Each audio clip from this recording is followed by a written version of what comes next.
दोस्तों नमस्कार। यह है मार्गदर्शन फॉर सिविल सर्विसेज। मैं अनुराग चौधरी। दोस्तों मार्गदर्शन एनसीईआरटी श्रृंखला में आज की वीडियो में आप पढ़ेंगे 9वीं कक्षा के नागरिक शास्त्र यानी राजनीति विज्ञान लोकतांत्रिक राजनीति का अंतिम अध्याय जो है अध्याय 5 लोकतांत्रिक अधिकार। दोस्तों लोकतांत्रिक अधिकार क्या होते हैं, अधिकारों के बिना जीवन कैसा होता है, लोकतंत्र में अधिकारों की भूमिका और महत्व क्या है, साथ ही भारतीय संविधान में अधिकारों की संकल्पना किस प्रकार की है, यानी कौन कौन से अधिकार व्यक्तियों को दिए गए हैं, इसके बारे में आप विस्तार से पढ़ेंगे। साथ ही आप ये भी जानेंगे कि वर्तमान समय में इन अधिकारों का दायरा किस तरह से बढ़ रहा है और अंत में इस अध्याय में आने वाले महत्वपूर्ण शब्दावली के बारे में आप जानकारी पाएंगे। तो आइए शुरू करते हैं 9वीं कक्षा के नागरिक शास्त्र का अध्याय 5 लोकतांत्रिक अधिकार। दोस्तों सबसे पहले हम जानेंगे अधिकारों के बिना जीवन कैसा होता है।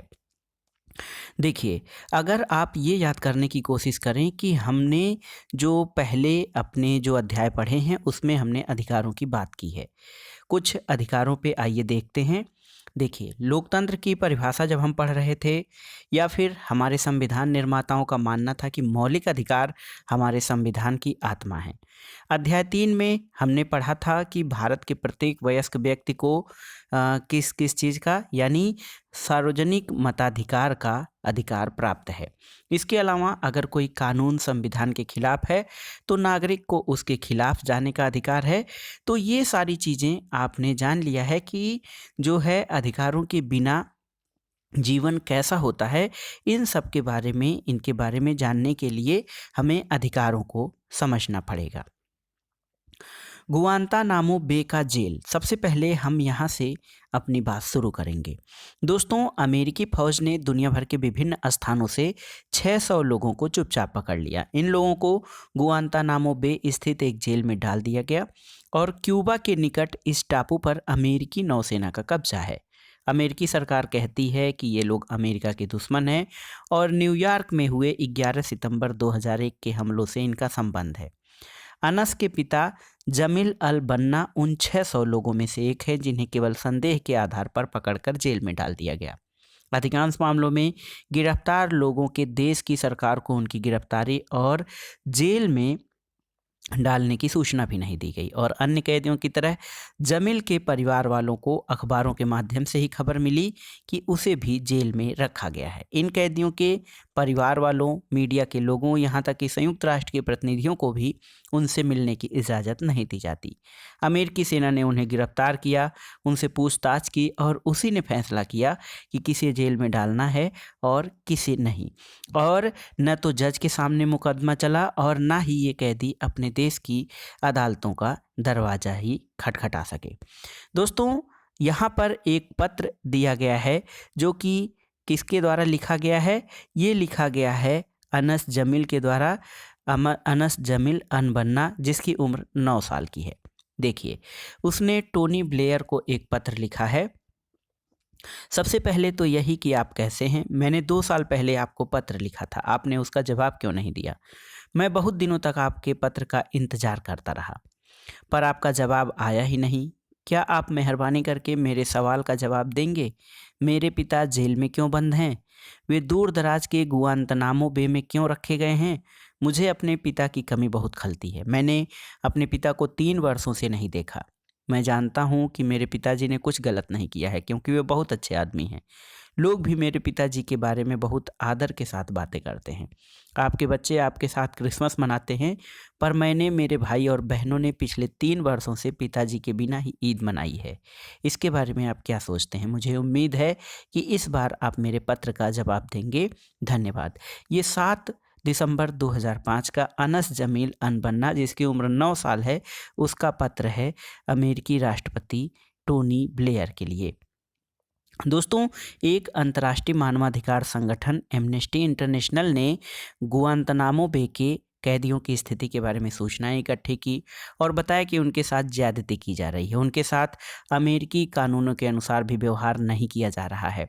अनेक कैदियों ने भूख हड़ताल करके इन स्थितियों के खिलाफ विरोध करना चाहा, पर उनको जबरदस्ती खिलाया गया या नाक के रास्ते उनके पेट में भोजन पहुंचाया गया। जिन कैदियों को आधिकारिक रूप से निर्दोष करार दिया गया था, उनको भी नहीं छोड़ा गया। संयुक्त राष्ट्र द्वारा कराई गई एक स्वतंत्र जांच से भी इस बात की पुष्टि हुई और संयुक्त राष्ट्र के महासचिव ने कहा कि गुआंतनामो बे जेल को बंद कर देना चाहिए और अमेरिकी सरकार ने इन अपीलों को मानने से इनकार कर दिया।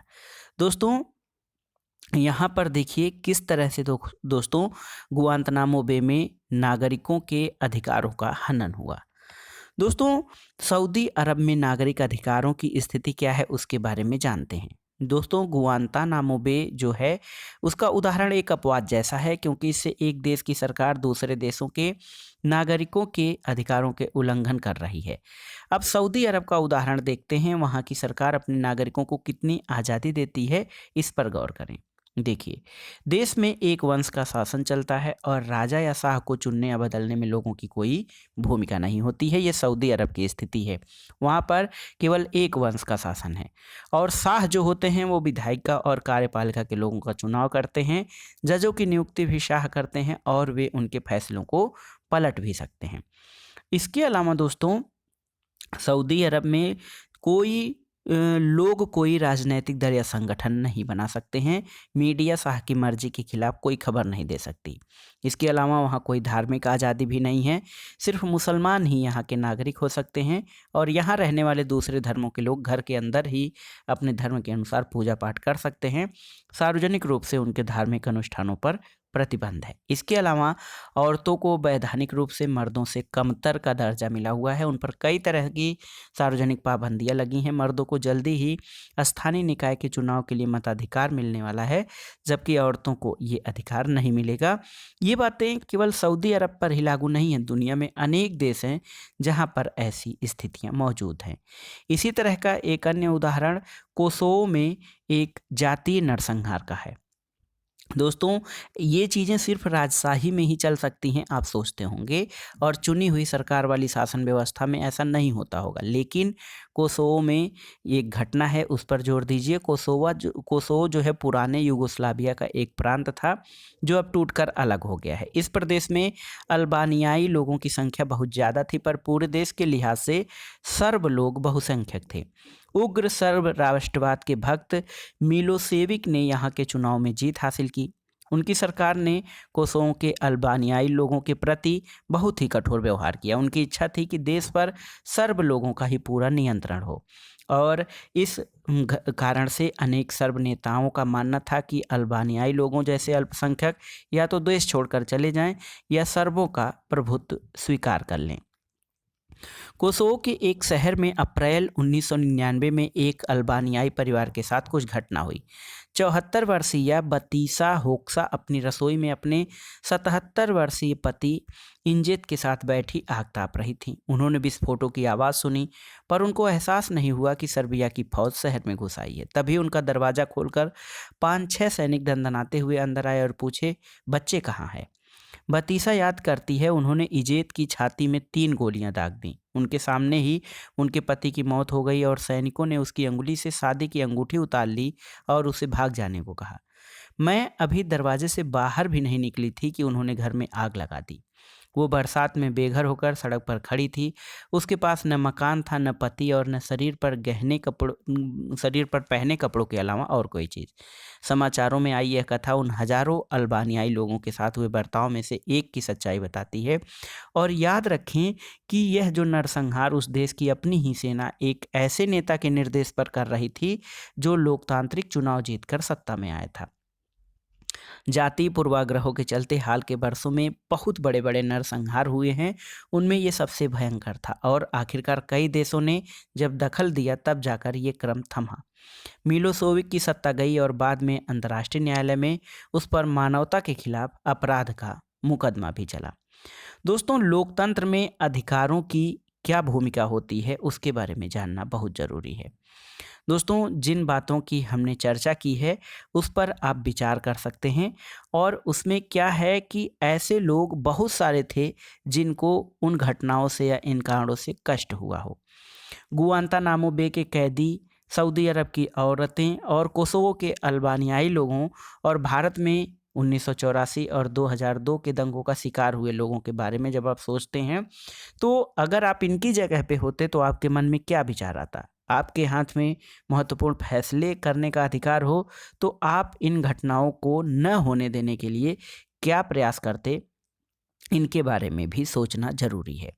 दोस्तों, आप ये सोचेंगे कि एक ऐसी व्यवस्था हो जिसमें लोगों की सुरक्षा हो, उनके सम्मान का ख़्याल रखा जाए और उनको सभी चीज़ों में समान अवसर हों। जैसे आप ये कह सकते हैं कि बिना उचित कारण और सूचना के बिना किसी को गिरफ्तार न किया जाए। अगर किसी को गिरफ्तार किया जाए तो उसे अपना पक्ष रखने और स्वयं को निर्दोष साबित करने का पर्याप्त अवसर मिले। और ऐसा भरोसा सभी चीज़ों पे लागू नहीं हो सकता। हम हर किसी से जिन चीज़ों की मांग करते हैं या जिन बातों की उम्मीद करते हैं, उससे हमें तार्किक नज़रिया अपनाना चाहिए। दोस्तों, ये चीज़ें सबको उपलब्ध करानी है, पर आप एक बात पर जोर दे सकते हैं कि ये आश्वासन सिर्फ कागज़ों में ही न रहे, उन पर अमल भी हो। यानी कोई भी आश्वासन या कोई भी नियम, कानून कागज़ या केवल दस्तावेजों में नहीं रहना चाहिए, उन पर क्रियात्मक कार्रवाई या उन पर अमल भी होना चाहिए। दोस्तों, दूसरे शब्दों में ये कहा जाए तो आप एक ऐसी व्यवस्था बनाना चाहेंगे जहां हर किसी को कुछ न्यूनतम बातों की गारंटी हो। अमीर, गरीब, ताकतवर या कमज़ोर, बहुसंख्यक या अल्पसंख्यक, हर किसी को इन न्यूनतम चीज़ों की गारंटी हो और अधिकारों की सोच के पीछे यही भावना होती है। तो अधिकारों की सोच के पीछे क्या भावना होती है आपने समझ लिया, लेकिन ये जानना ज़रूरी है कि अधिकार या राइट्स क्या होते हैं। दोस्तों, अधिकार जो होते हैं वो किसी व्यक्ति का अपने लोगों, अपने समाज और अपनी सरकार से कुछ दावे होते हैं। ये दावे किस प्रकार के होते हैं? इन दावों से सभी की खुशी मिलती है, बिना डर भय के अपमानजनक व्यवहार से बचकर जीना चाहते हैं और इनके लिए हम दूसरों से ऐसे व्यवहार की अपेक्षा करते हैं जिसमें हमें कोई नुकसान न हो, न ही किसी प्रकार का कष्ट हो। दोस्तों, इसी तरह से होना ये चाहिए कि हमारे व्यवहार से भी किसी को कोई नुकसान या कष्ट नहीं होना चाहिए। जैसे हम अपने बारे में सोचते हैं कि कोई ऐसा व्यवहार हमारे साथ न करे जिससे हमें कष्ट हो, उसी तरह से हमें भी सोचना चाहिए कि हमारे व्यवहार से भी किसी को कष्ट न हो। तो अधिकार तभी संभव है जब आप अपने बारे में किया हुआ दावा दूसरे पर भी समान रूप से लागू करते हैं। दोस्तों, आप ऐसे अधिकार नहीं रख सकते या ऐसी बातें अधिकार की श्रेणी में नहीं आती जो दूसरों को कष्ट दें या नुकसान पहुंचाएं और आपको फ़ायदा करें। आप क्रिकेट खेलने के अधिकार का दावा नहीं कर सकते कि पड़ोसी की खिड़की के सीटें टूट जाएं और आपके अधिकार को कुछ न हो। यूगोस्लाविया के सर्ब लोग पूरे देश पर सिर्फ अपना दावा नहीं कर सकते थे। हम जो दावे करते हैं वे तार्किक भी होने चाहिए, वे ऐसे होने चाहिए कि हर किसी को समान मात्रा में उन्हें दे पाना संभव है। और सबसे बड़ी बात कि हमारे पास तो अधिकार ही हैं, हमें दूसरे के अधिकारों का भी आदर और सम्मान करना चाहिए। कोई भी दावा इस इतने भर से अधिकार नहीं हो जाता कि वो मेरा दावा है, उससे उसे पूरे समाज की स्वीकृति भी मिलनी चाहिए जिसमें हम रहते हैं। हर समाज अपने आचरण को व्यवस्थित करने के लिए कुछ कायदे कानून बनाता है। ये कायदे कानून हमें बताते हैं कि क्या सही है, क्या गलत है। समाज जिस चीज़ को सही मानता है, सबके अधिकार लायक मानता है, वही हमारे भी अधिकार होते हैं। इसलिए समय और स्थान के हिसाब से अधिकारों की अवधारणा भी बदलती रहती है।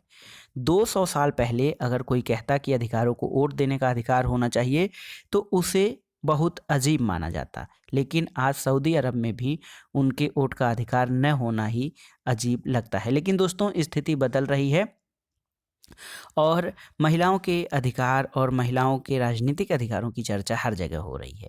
जब समाज में मान्य कायदों को लिखित पढ़त में ला दिया जाता है तो उनको असली ताकत मिल जाती है। इसके बिना वे प्राकृतिक या नैतिक अधिकार ही रह जाते हैं।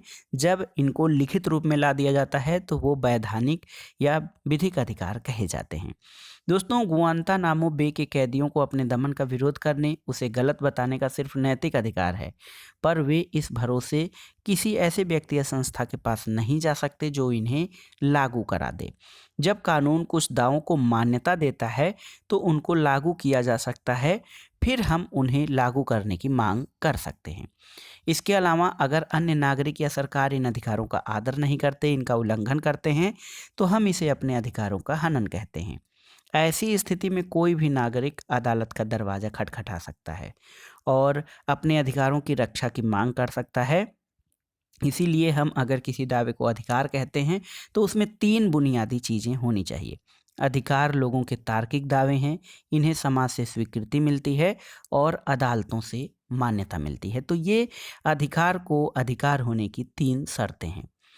लोकतंत्र में अधिकारों की क्या ज़रूरत है, ये जानना बहुत ही ज़रूरी है। दोस्तों, लोकतंत्र की स्थापना के लिए अधिकारों का होना ज़रूरी है, क्योंकि लोकतंत्र में हर नागरिक को वोट देने, चुनाव लड़कर प्रतिनिधि चुने जाने का अधिकार है। लोकतांत्रिक चुनाव हो, इसके लिए लोगों को अपने विचारों को व्यक्त करने, राजनीतिक पार्टी बनाने, राजनीतिक गतिविधियों की आज़ादी का होना ज़रूरी है। लोकतंत्र में दोस्तों अधिकारों का होना एक महत्वपूर्ण भूमिका में भी होता है। अधिकार बहुसंख्यकों के दमन से अल्पसंख्यकों की रक्षा करते हैं और इस बात की व्यवस्था करते हैं कि बहुसंख्यक किसी लोकतांत्रिक व्यवस्था में मनमानी न करें। यानी जो ज़्यादा संख्या में लोग हैं वो अल्पसंख्यकों पे मनमानी न करें, उनसे ज़ोर ज़बरदस्ती न करें, उन पर कोई हिंसा न करें, उनके अधिकारों का हनन न करें। इसके लिए भी अधिकार कुछ गारंटी देते हैं। इसके अलावा यदि कुछ लोग किसी दूसरे के अधिकारों को हड़पना चाहें तब भी वो न हड़प पाएँ। दोस्तों, ऐसी स्थिति में सरकार को नागरिकों के अधिकारों की रक्षा करनी चाहिए, लेकिन कई बार चुनी हुई सरकार अपने नागरिकों के अधिकारों पर हमला करती है या फिर वो नागरिकों के अधिकारों की रक्षा नहीं करती है। इसलिए कुछ अधिकारों को सरकार से भी ऊंचा दर्जा दिए जाने की ज़रूरत है और अधिकांश लोकतांत्रिक व्यवस्थाओं में नागरिकों के अधिकारों को संविधान में लिखित रूप में दर्ज किया जाता है और भारतीय संविधान में भी नागरिकों के अधिकारों को फंडामेंटल राइट्स या नागरिकों के मौलिक अधिकार कहकर उनको लिखत पढ़त में लिया गया है। आइए जानते हैं भारतीय संविधान में अधिकारों की बारे में। दोस्तों, दुनिया के अधिकांश दूसरे लोकतंत्रों की तरह भारत में भी अधिकार जो हैं, व्यक्तियों के अधिकार संविधान में दर्ज किए गए हैं। हमारे जीवन के लिए मौलिक या बुनियादी रूप से ज़रूरी अधिकारों को विशेष दर्जा दिया गया है। इनको मौलिक अधिकार कहा जाता है। दोस्तों, हमने अपने संविधान की प्रस्तावना में भी पढ़ा है कि ये सभी नागरिकों को समानता, स्वतंत्रता, न्याय दिलाने की बात करता है। मौलिक अधिकार जो है इन वायदों को व्यवहारिक रूप देते हैं और ये अधिकार भारत के संविधान को एक महत्वपूर्ण बुनियादी विशेषता भी हैं। दोस्तों, आप जानते हैं कि हमारे संविधान में 6 प्रकार के मौलिक अधिकार दिए गए हैं और 6 मौलिक अधिकार क्या-क्या हैं, इनके बारे में जानते हैं। यहाँ पर देखिए एक चार्ट के माध्यम से इन अधिकारों की बात की गई है। देखिए भारत के नागरिकों को जो अधिकार दिए गए हैं उसमें देखिए सबसे पहले समानता का अधिकार है, स्वतंत्रता का अधिकार, तीसरा अधिकार शोषण के खिलाफ अधिकार, चौथा है धार्मिक स्वतंत्रता का अधिकार, पाँचवा है शैक्षिक और सांस्कृतिक अधिकार, उसके बाद छठवां है संवैधानिक उपचारों का सिद्धांत। तो ये 6 प्रकार के मौलिक अधिकार भारत के नागरिकों को दिए गए हैं। इसमें आइए सबसे पहले जानते हैं समानता के अधिकार के बारे में। दोस्तों, समानता का अधिकार जो है उसका मतलब ये है कि हमारे संविधान के द्वारा जो है सरकार भारत में किसी व्यक्ति को कानून के सामने समानता या कानून के संरक्षण के मामले में समानता के अधिकार से वंचित नहीं कर सकती है। यानी कानून की नज़र में सभी लोग समान हैं और सभी लोगों का समान रूप से संरक्षण किया जाएगा। दोस्तों, कानून का राज इसे ही कहा जाता है। कानून का राज किसी भी लोकतंत्र का बुनियादी सिद्धांत है। कोई भी व्यक्ति कानून के ऊपर नहीं है। किसी राजनेता, सरकारी अधिकारी या सामान्य नागरिक में इसके आधार पर कोई अंतर नहीं किया जाता है। चाहे प्रधानमंत्री हो, दूर दराज के गांव के कोई खेतीहर मजदूर हो, सब पर एक ही कानून लागू होता है और कोई भी व्यक्ति वैधानिक रूप से अपने पद या जन्म के आधार पर विशेषाधिकार या खास व्यवहार का दावा नहीं कर सकता है। जैसे कुछ साल पहले देश के एक पूर्व प्रधानमंत्री पर धोखाधड़ी का मुकदमा चला था। सारे मामले पर गौर करने के बाद अदालत ने उनको निर्दोष घोषित किया था, लेकिन जब तक मामला चला उन्हें किसी अन्य आम नागरिक की तरह ही अदालत में जाना पड़ा और अपने पक्ष में सबूत देने पड़े, कागजात दाखिल करने पड़े। तो इससे ये जो समानता का अधिकार है, ये पता चल जाता है कि किसी भी व्यक्ति को दूसरे व्यक्ति से विशेष स्थिति या विशेष दर्जा नहीं दिया जाता है, और साथ ही जाति, धर्म, वर्ण, लिंग के आधार पर किसी के साथ कोई भेदभाव नहीं किया जाता है। सरकारी नौकरियों में भी यही सिद्धांत लागू किया गया है, और रोजगार के मामले में सभी नागरिकों के लिए अवसर की समानता है, और किसी भी नागरिक को रोजगार के अयोग्य नहीं करार दिया जा सकता है या उसके साथ भेदभाव नहीं किया जा सकता है। और आपने अभी पढ़ा है कि शैक्षणिक और सामाजिक रूप से पिछड़े लोगों के लिए जो है आरक्षण की भी व्यवस्था है, ताकि उनके अधिकारों का हनन न हो। दोस्तों, अनेक सरकारें विभिन्न योग्यताओं के तहत कुछ नौकरियों में स्त्री, गरीब और शारीरिक रूप से विकलांग लोगों को भी प्राथमिकता देते हैं। और ये सब इन सब का निचोड़ ये है कि हर आदमी को उसकी क्षमता के अनुसार काम करने के अवसर समान हो, और कई बार अवसर की समानता सुनिश्चित करने के लिए लोगों को विशेष अवसर देना जरूरी होता है, और आरक्षण या रिजर्वेशन यही काम करता है। देखिए यहाँ पर, ये देखिए 1999 में पत्रकार पी साईनाथ ने दलितों या अनुसूचित जाति के लोगों के खिलाफ अभी तक बरकरार छुआछूत के व्यवहार पर अंग्रेजी अखबार हिंदू में एक लेखमाला लिखी थी, और अनेक स्थानों पर गए और पाए कि चाय की दुकानों पर दो तरह के कप रखे जाते हैं, एक दलितों के लिए, दूसरा बाकी लोगों के लिए। हजाम दलितों के बाल नहीं काटते, दाढ़ी नहीं बनाते। दलित छात्रों को कक्षा में अलग बैठना होता है। दलित दूल्हों को बारात में घोड़ी पर नहीं चढ़ने दिया जाता, और दलितों को सार्वजनिक हैंडपंप से पानी नहीं लेने दिया जाता। लेकिन ये सारी चीज़ें छुआछूत के दायरे में आते हैं, और कमोबेश जो भी हर इलाके में इस तरह की, हर क्षेत्र में इस तरह की घटनाएं रही हैं। दोस्तों, इसके अलावा समानता में किसी तरह का भेदभाव न होने का सिद्धांत सामाजिक जीवन में भी लागू होता है। सामाजिक जीवन में भेदभाव जो है, बहुत ही प्रबल रूप उसका छुआछूत है, और छुआछूत जो है वो किसी भी तरह से मानवीय गरिमा के खिलाफ है, और सभी मानव समान हैं, इस सिद्धांत की अवहेलना करता है। दोस्तों, भारतीय संविधान छुआछूत और अस्पृश्यता का निषेध करता है, और सभी लोगों को समान मानता है। उन्हें किसी भी सार्वजनिक जगह पर जाने और कहीं भी उनको रहने, बसने, इन सब की आज़ादी देता है, और संविधान में छुआछूत को दंडनीय अपराध माना गया है। समानता का अधिकार, दूसरा अधिकार जो है, ये स्वतंत्रता का अधिकार है। स्वतंत्रता का अधिकार मौलिक अधिकार है हमारा। हम स्वतंत्र हैं, और सबसे बड़ी बात है कि कोई हमें ये आदेश नहीं दे सकता है कि ऐसे करो, वैसे करो। सभी नागरिकों को कुछ स्वतंत्रताएं दी गई हैं, और सरकार द्वारा व्यक्तियों को अभिव्यक्ति की स्वतंत्रता, शांतिपूर्ण ढंग से इकट्ठा होने की स्वतंत्रता, संगठन और संघ बनाने की स्वतंत्रता, देश में कहीं आने जाने की स्वतंत्रता, किसी भी देश के भूभाग में रहने बसने की स्वतंत्रता, और कोई भी काम धंधा चुनने या पेशा करने की स्वतंत्रता है। और सभी नागरिकों को ये स्वतंत्रताएं प्राप्त हैं, और ये जो स्वतंत्रताएं हैं, इनका उपयोग हम कर तो सकते हैं, लेकिन इससे दूसरे की स्वतंत्रता का हनन नहीं होना चाहिए। हमारी स्वतंत्रता किसी दूसरे की परेशानी बने तो उसको स्वतंत्रता नहीं कहा जा सकता है, इसलिए एक नियंत्रित स्वतंत्रता या सीमित स्वतंत्रता की बात की जाती है। इसके अलावा अभिव्यक्ति की आज़ादी जो है, बोलने की आज़ादी लोकतंत्र की एक बुनियादी विशेषता है। बोलने, लिखने और कला के रूपों में स्वयं को व्यक्त करना शामिल होता है। लेकिन कई लोग एक तरह से सोचते हों तो आपको अलग राय व्यक्त करने की आज़ादी है। सरकार के किसी मत या निश्चय पर आप अपना विरोध भी प्रकट कर सकते हैं, असहमत प्रकट सकते हैं, और कुल मिलाकर देखा जाए तो हम हर चीज़ के लिए स्वतंत्र हैं। लेकिन कुछ चीज़ें हैं जिन पर जो है थोड़ी सी जैसे पाबंदी लगाई गई है स्वतंत्रता, जैसे सरकार के खिलाफ बगावत करना, लोगों के खिलाफ झूठी बातें फैलाना, प्रतिष्ठा गिराना। तो इन सब चीज़ों में हम स्वतंत्रता का खुला उपयोग या स्वतंत्रता का असीमित उपयोग नहीं कर सकते हैं। इसके अलावा दोस्तों, नागरिकों को किसी मुद्दे पे जमा होने या इकट्ठा होने, बैठक करने, प्रदर्शन करने, जुलूस निकालने का भी अधिकार है, लेकिन इससे किसी के किसी को नुकसान नहीं होना चाहिए। ये बैठकें शांतिपूर्ण होनी चाहिए और बैठकों और गतिविधियों में भाग लेने वालों के पास हथियार नहीं रखने चाहिए तथा हिंसा नहीं होनी चाहिए। इसके अलावा दोस्तों, किसी भी नागरिक को देश के किसी हिस्से में जाने की स्वतंत्रता है और भारत के हम किसी भी हिस्से में रह सकते हैं, बस सकते हैं। जैसे असम का कोई व्यक्ति हैदराबाद में व्यवसाय करना चाहे तो कर सकता है, चाहे उसने इस शहर को देखा हो या समझा हो या नहीं। दोस्तों, संविधान ये भी कहता है कि किसी भी व्यक्ति को उसके जीने के अधिकार और निजी स्वतंत्रता से वंचित नहीं किया जा सकता है।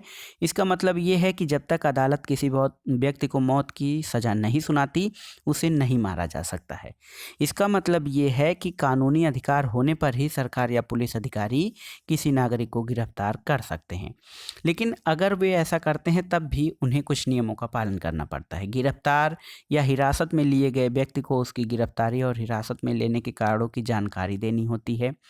गिरफ्तार या हिरासत में लिए गए व्यक्ति को सबसे निकट के मजिस्ट्रेट के सामने गिरफ्तारी के 24 घंटों के अंदर प्रस्तुत करना होता है और ऐसे व्यक्ति को वकील से विचार विमर्श करने और अपने बचाव के लिए वकील रखने का अधिकार होता है। दोस्तों, गुआंतानामो बे और कोसोवो में जो था, दोनों मामलों में जो भुक्तभोगी लोग थे उनको अपने स्वतंत्रताओं में सबसे बुनियादी चीज़ों जीवन रक्षा और निजी स्वतंत्रता से वंचित रखा गया था।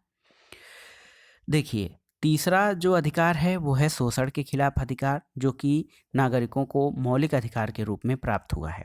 स्वतंत्रता और समानता मिल जाने के बाद भी नागरिक का शोषण हो सकता है। हमारे संविधान निर्माताओं ने संविधान में लिखित रूप से इसे दर्ज किया ताकि कमजोर वर्गों का शोषण न होने पाए। संविधान में इन 3 चीज़ों को गैर कानूनी घोषित किया गया है। पहला है कि मनुष्य जात के अवैध व्यापार नहीं कर सकते हैं और ऐसे धंधे का शिकार महिलाएं और बच्चे होती हैं। दूसरा, हमारा संविधान किसी किस्म के बेकार या जबरन काम लेने का निषेध करता है। इसमें बेगार में मजदूरों को अपने मालिक के लिए मुफ्त या थोड़े से अनाज वगैरह के लिए जबरन काम करना पड़ता है। इसको बंधुआ मजदूरी कहते हैं। और तीसरा ये कि संविधान बाल मजदूरी का भी निषेध करता है।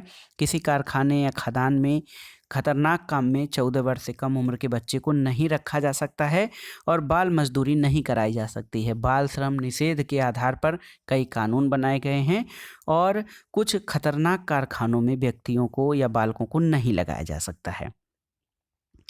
देखिए, यहाँ पे मद्रास हाईकोर्ट में एक अर्जी दायर की गई है। दायर करने वाले ये कहा है कि सालेम जिले के गांव में 7 से 12 वर्ष के अनेक बच्चों को ले जाकर केरल के त्रिचूल जिलों में ओलूर में बेचा गया है और आवेदनकर्ता ने अदालत से मांग की कि वह सरकार को इस मामले से जुड़े तथ्यों की जांच कराने का आदेश दें। इसके अलावा कर्नाटक के होमपेट, मांडूर और इंकाल इलाके में लौह अयस्क खदानों में 5 वर्ष और उससे उम्र के अधिक बच्चों से काम कराया जा रहा है। फिर राष्ट्रीय नमूना सर्वेक्षण संगठन के सर्वेक्षण में भी ये पाया गया कि ग्रामीण और शहरी दोनों क्षेत्रों में लड़कियों से काम कराने का क्रम बढ़ता जा रहा है। तो ये सारी चीज़ें शोषण के विरुद्ध अधिकार से नागरिकों को सुरक्षा देते हैं। अगला जो चौथा अधिकार है, जो भारतीय नागरिकों का मौलिक अधिकार, वो है धार्मिक स्वतंत्रता का अधिकार।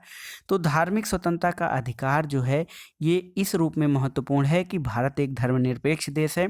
दुनिया के अनेक देशों के सामने भारत के अधिकांश लोग अलग अलग धर्म को मानते हैं, लेकिन यहाँ पर जो हमको अधिकार मिले हैं उसमें सभी को अपना धर्म मानने, उस पर आचरण करने और उसका प्रचार करने का अधिकार है।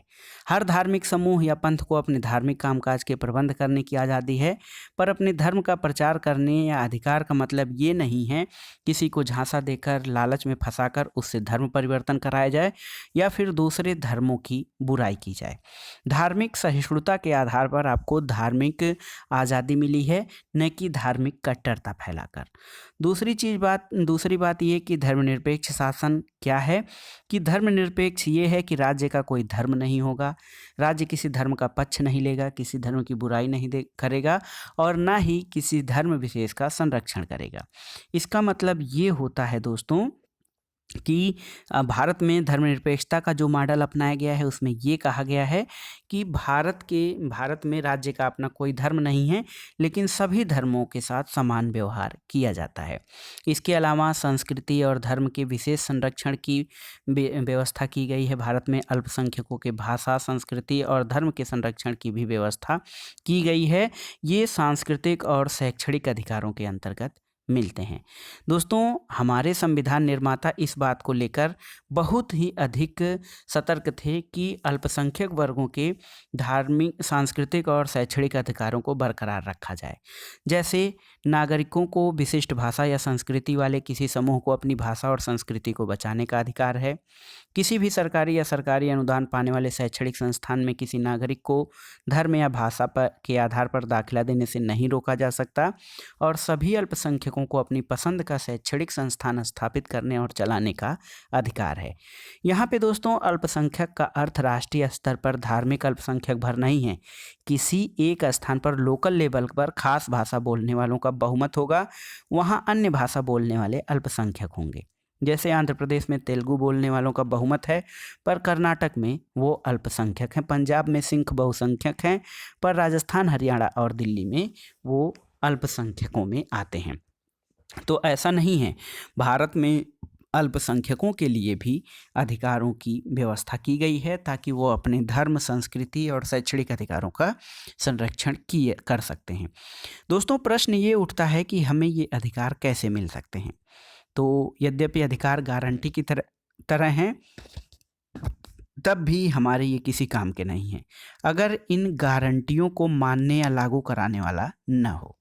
दोस्तों, संविधान में दिए गए मौलिक अधिकार या फंडामेंटल राइट्स बहुत ही महत्वपूर्ण है, इसलिए इन्हें लागू किया जा सकता है। हमें इन अधिकारों को लागू कराने की मांग करने का अधिकार है और हमारे पास इन्हें लागू कराने के उपाय हैं, जिसको कि संवैधानिक उपचारों का अधिकार कहा जाता है।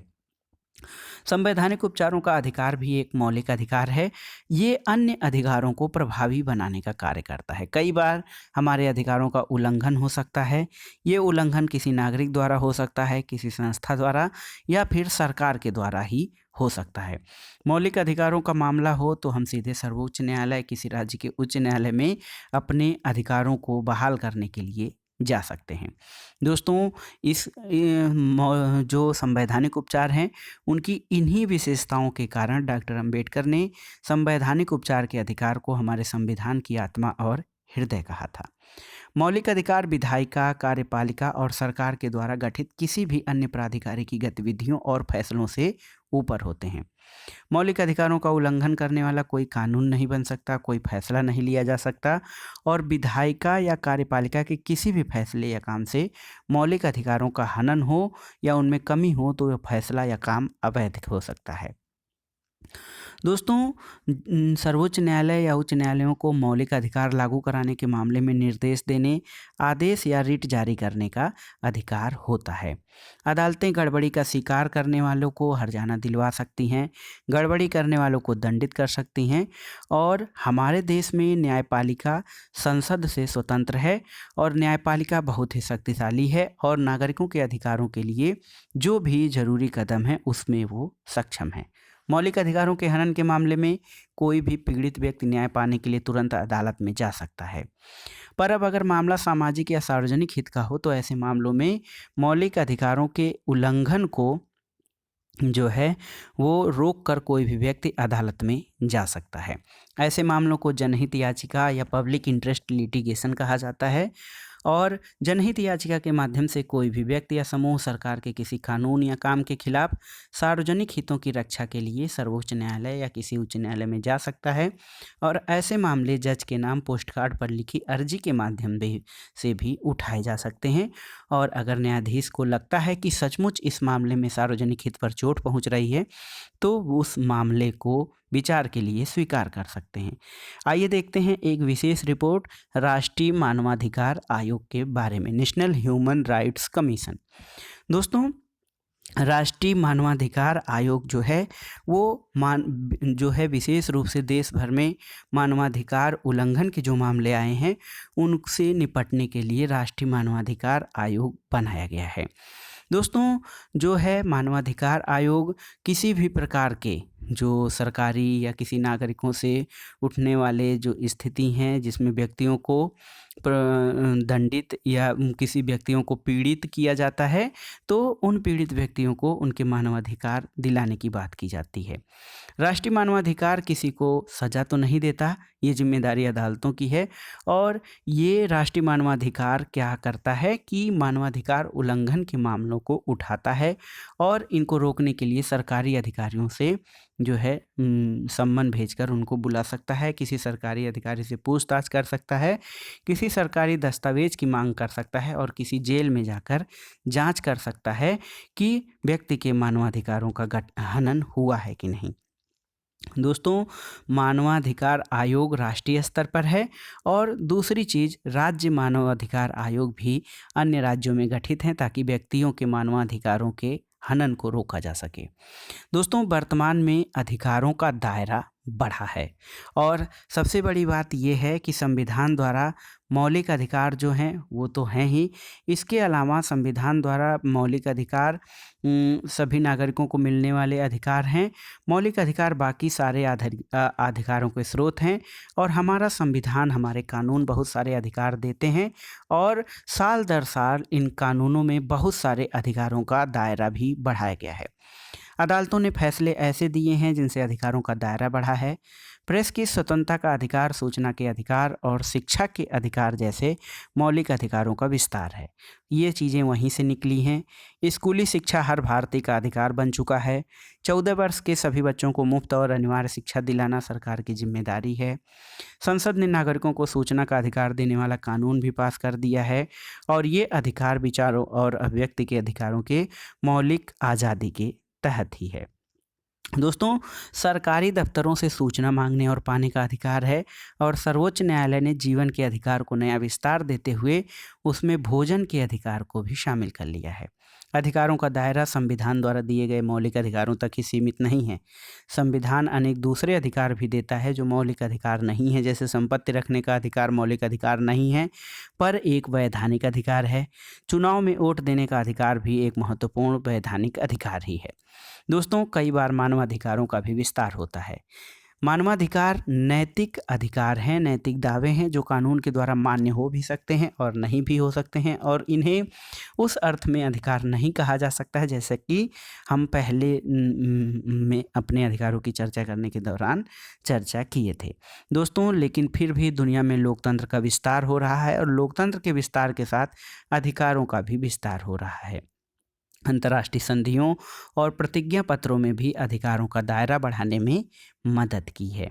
दोस्तों, इस प्रकार हम कह सकते हैं कि अधिकारों का दायरा बढ़ रहा है। हर समय नए अधिकार सामने आ रहे हैं, लोगों के संघर्षों में हासिल हुए हैं। समाज के विकास और नए संविधानों के निर्माण के साथ अधिकार सामने आते हैं। संविधान बनाने संबंधी अध्याय में हमने देखा है कि दक्षिण अफ्रीका के संविधान में नागरिकों को कई तरह के अधिकार मिले हैं, जिसमें निजता का अधिकार, पर्यावरण का अधिकार, पर्याप्त आवास पाने का अधिकार, स्वास्थ्य सेवा, पर्याप्त भोजन और पानी तक पहुंच का अधिकार भी शामिल है।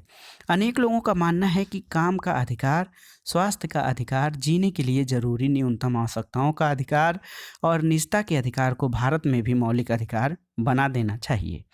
दोस्तों, काम का अधिकार ताकि रोजगार का अधिकार मिले, उसको जीविका का आधार मिले, ये सारी चीज़ें मौलिक अधिकारों के दायरे में लाने लायक हैं। आर्थिक, सामाजिक और सांस्कृतिक अधिकारों पर एक अंतर्राष्ट्रीय प्रतिज्ञा पत्र जारी हुआ और इसमें अनेक ऐसे अधिकारों को मान्यता दी गई जो भारतीय संविधान के मौलिक अधिकारों से सीधे नहीं जुड़े हैं। इसने अभी अंतर्राष्ट्रीय संधि का रूप नहीं लिया है, लेकिन दुनिया भर के मानवाधिकार कार्यकर्ता इसे एक मानक मानवाधिकार के रूप में देखते हैं। जैसे काम पाने का अधिकार, काम करने की सुरक्षित और स्वास्थ्यप्रद माहौल या वातावरण का अधिकार, समुचित जीवन स्तर जीने का अधिकार, भोजन, कपड़ा और मकान का अधिकार, सामाजिक सुरक्षा और बीमा का अधिकार, स्वास्थ्य का अधिकार और शिक्षा का आधार, ये सब आर्थिक, सामाजिक और सांस्कृतिक अधिकारों पर अंतर्राष्ट्रीय प्रतिज्ञा पत्र में जो है चर्चा किए जाने वाले प्रमुख अधिकार हैं और इन सब से भी अधिकारों का दायरा बढ़ता है। तो दोस्तों ये था आज का वीडियो। लोकतांत्रिक राजनीति ये कक्षा 9 के राजनीति विज्ञान या नागरिक शास्त्र का जो था ये अध्याय 5 अंतिम अध्याय था। इसका नाम था लोकतांत्रिक अधिकार। इस अध्याय में जो प्रमुख शब्द आए हैं उनके अर्थ भी जानना जरूरी है। देखिए, प्रतिज्ञा पत्र क्या है? तो नियम और सिद्धांतों को कायम रखने का व्यक्ति समूह या देशों का वादा। ऐसे बयान या संधि पर दस्तखत करने वाले इसके पालन की कानूनी बाध्यता होती है। दावा क्या है? तो सभी नागरिकों, समाज या सरकार में किसी नागरिक द्वारा कानूनी या नैतिक अधिकारों की मांग दावा होती है। दलित, ऐसी जाति में जन्मा व्यक्ति जिसे दूसरी जातियों के व्यक्ति छूने लायक नहीं मानते। दलितों के लिए अनुसूचित जाति, कमजोर वर्ग, ऐसे शब्दों का प्रयोग भी किया जाता है। जाति समूह, तो मानव जाति का ऐसा समूह जिससे लोग आपस में एक मूल या सम्यक वंश के हों। एक जाति समूह के लोग सांस्कृतिक आचरण, धार्मिक विश्वास और ऐतिहासिक स्मृतियों के जरिए जुड़े होते हैं। सम्मन क्या है? तो अदालत द्वारा जारी एक आदेश जिसमें किसी व्यक्ति को अदालत के सामने पेश होने के लिए कहा जाता है। अवैध व्यापार, तो अनैतिक कामों के लिए स्त्री, पुरुष या बच्चों की खरीद बिक्री, ये अवैध मानव व्यापार कहलाता है। तो दोस्तों ये था आज का वीडियो। और एनसीईआरटी में जो हम 9वीं कक्षा की श्रृंखला या 9वीं कक्षा की सीरीज अभी चला रहे हैं, उसमें आज 9वीं कक्षा के नागरिक शास्त्र यानी राजनीति विज्ञान का 5वां अध्याय अंतिम अध्याय था। ये नागरिक शास्त्र या राजनीति विज्ञान का चैप्टर अब खत्म हो गया है। इसके बाद हम प्रारंभ करेंगे 9वीं कक्षा का विज्ञान। आगे एनसीईआरटी श्रृंखला में इसी तरह अन्य ज्ञानवर्धक वीडियो के लिए हमसे जुड़े रहें और इस चैनल मार्गदर्शन फॉर सिविल सर्विसेज को लाइक करें, शेयर करें और सब्सक्राइब करें। वीडियो देखने के लिए धन्यवाद दोस्तों। नमस्कार।